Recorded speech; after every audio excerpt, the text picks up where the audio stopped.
hobby. Destroy All Humans Clone Carnage. A game nobody asked for and even less people play. Essentially one of the many contentless cannon fodder games basically used as paperweights for Xbox's Game Pass. Gotta make sure to beef up that content per dollar to show value for the price, you know what I mean? The game just simply wasn't made to impress, and that's the only possible explanation I have for this game's very existence. So I have never played Destroy All Humans, the original, and as the OG gamer I am, after remembering the release trailer for the 2020 remake of the 2005 classic, I immediately jumped on the chance to play the Game Pass included game, Destroy All Humans Clone Carnage, and was surprised to see what a skeleton of a game there was to be played. Matter of fact, I was so confused with what I had just played and its complete lack of, well, anything, that I decided I had to do more research on the 2020 remake. Was there something I was missing? Was there something I didn't understand? I had to figure out for myself. Developed by Pandemic Studios, and if you're wondering where you've seen this logo before, it may be because you've played one of the studio's other creations like The Saboteur or Star Wars Battlefront. Destroy All Humans, the new action-packed adventure game that 2005 wasn't ready for. The game was set in 1959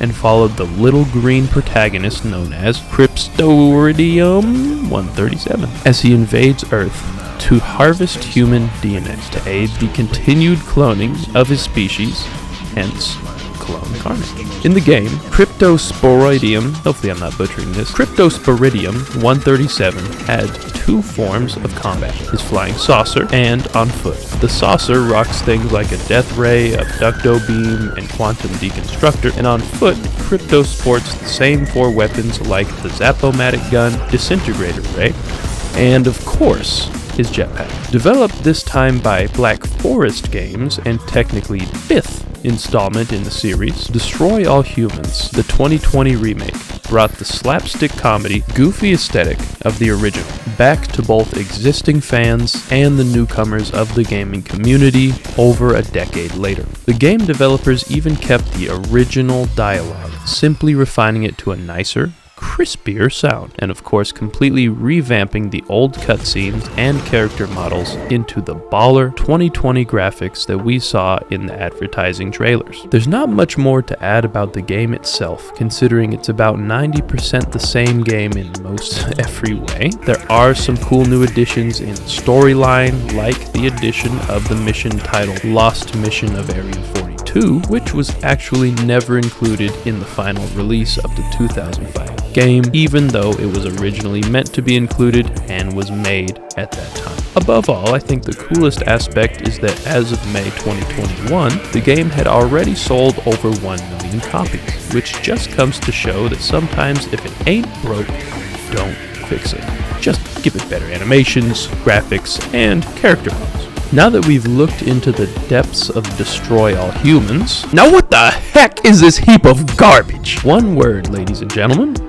Standalone DLC. Released in 2022, yes, I know, it's surprising this jumbo shrimp was released only last year. Destroy All Humans, Clone Carnage, is the multiplayer-only, run-and-gun, hoot-and-shoot video game equivalent to becoming an alien and invading the Earth. Except it's absolutely not. Why? Well, for starters, when trying out this game for the first time, I saw that at most 9 people, including myself, were playing the game, and not a single available game with any other game mode than Rampage.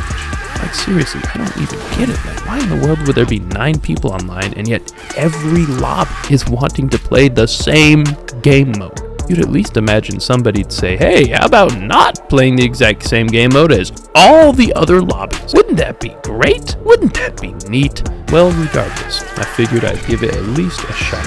So I jumped on into a game of Rampage, and yeah, definitely not going to be winning Game of the Year anytime soon.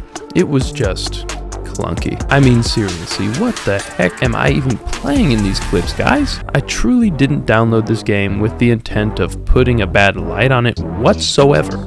But my goodness, I mean, who in their right mind could with a clean conscience say that this is a well put together game? I mean, just look at this. I'm not sure if the original intent was different from what ended up becoming the final product, but what I do know is that this Jumbo Jumamba is not finna fly.